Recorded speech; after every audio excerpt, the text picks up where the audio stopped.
Hamas कैसे काम करता है? हमास, जो कि एक फिलिस्तीनी सुन्नी इस्लामवादी राष्ट्रवाद और सामाजिक राजनीतिक संगठन है, का काम कई अलग अलग हिस्सों में बटा हुआ है। इसे समझने के लिए हम इसके मुख्य अंगों और कार्यप्रणाली को देख सकते हैं। हमास के काम करने के तरीके को आमतौर पर 3 मुख्य भागों में बांटा जा सकता है।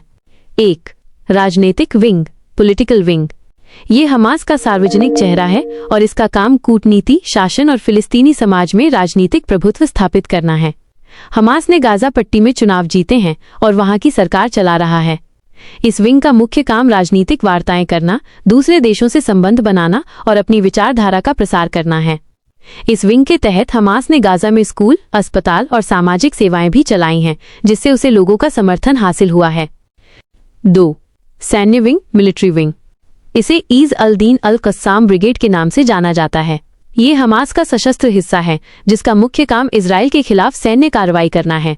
इस विंग की गतिविधियों में रॉकेट हमला, घुसपैठ और गुरिल्ला युद्ध शामिल हैं। ये विंग गुप्त रूप से काम करता है और इसके बारे में बहुत कम जानकारी सार्वजनिक की जाती है। इस विंग का उद्देश्य इजराइल पर दबाव बनाना और फिलिस्तीनियों के लिए प्रतिरोध रेजिस्टेंस का प्रतीक बनना है। 3. सामाजिक और कल्याण wing, social and welfare wing. Hamas ने फिलिस्तीनी समाज में अपना प्रभाव बढ़ाने के लिए ये विंग बनाया है। यह विंग विभिन्न सामाजिक और कल्याणकारी सेवाएं प्रदान करता है, जैसे कि स्कूल, अस्पताल और जरूरतमंद परिवारों को वित्तीय सहायता। ये सेवाएं अक्सर उन जगहों पर दी जाती हैं जहां सरकारी सहायता कम होती है, जिससे हमास को लोगों का भरोसा और समर्थन मिलता है। ये सामाजिक कार्य हमास की छवि को सिर्फ एक आतंकवादी संगठन से बदलकर एक सामाजिक आंदोलन के रूप में पेश करने में मदद करते हैं। इस तरह हमास राजनीतिक, सैन्य और सामाजिक कल्याणकारी कार्यों को एक साथ मिलाकर काम करता है। ये रणनीति उसे फिलिस्तीनी समाज में गहरी जड़ें जमाने और अपने लक्ष्यों को पूरा करने में मदद करती है।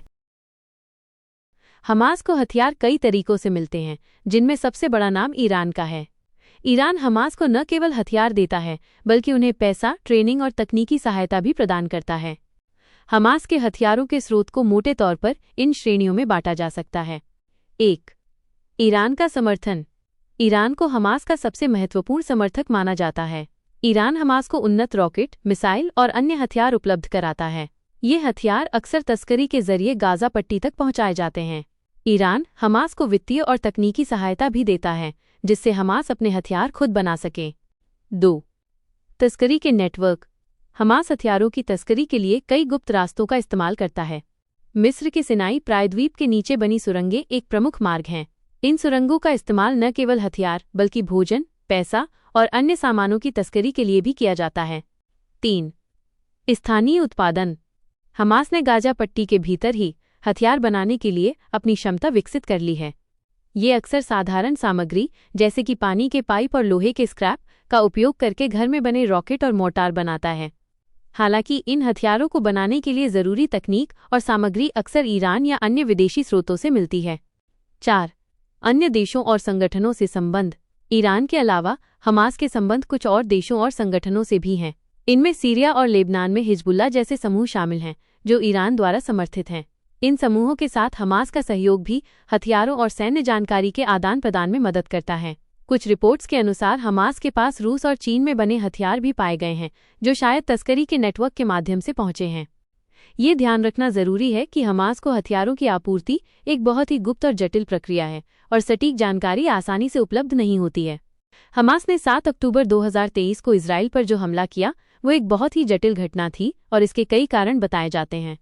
हमास और उसके समर्थकों के दृष्टिकोण के अनुसार ये हमला एक प्रतिक्रिया थी जो कई सालों से चली आ रही समस्याओं और तनावों का नतीजा था। यहाँ कुछ मुख्य कारण दिए गए हैं जो इस हमले के पीछे हो सकते हैं। लंबे समय से चली आ रही नाकाबंदी और मानवीय संकट। 2007 से ही गाजा पट्टी इजराइल और मिस्र की कड़ी नाकाबंदी के अधीन है। इस नाकाबंदी ने गाजा की अर्थव्यवस्था को पूरी तरह से तबाह कर दिया है, जिससे वहां के लोगों के लिए बुनियादी ज़रूरतें जैसे कि भोजन, पानी और बिजली जुटाना बहुत मुश्किल हो गया है। हमास का कहना है कि ये नाकाबंदी एक सामूहिक सज़ा है और इस हमले का मकसद इस नाकाबंदी को तोड़ना था। बढ़ता इजरायली कब्जा और हिंसा। हमास के अनुसार इजरायली सेना और यहूदी बस्तियों के बसने वालों द्वारा फिलिस्तीनी क्षेत्रों, विशेषकर वेस्ट बैंक और पूर्वी यरूशलेम में हिंसा और कब्जा बढ़ रहा था। हमास ने इसे फिलिस्तीनी लोगों के खिलाफ बढ़ती आक्रामकता के रूप में देखा। अल-अक्सा मस्जिद पर तनाव। यरूशलेम में स्थित अल-अक्सा मस्जिद इस्लाम के सबसे पवित्र स्थलों में से एक है। हमास और कई अन्य फिलिस्तीनियों का मानना है कि इजराइल इस मस्जिद की स्थिति को बदल रहा है।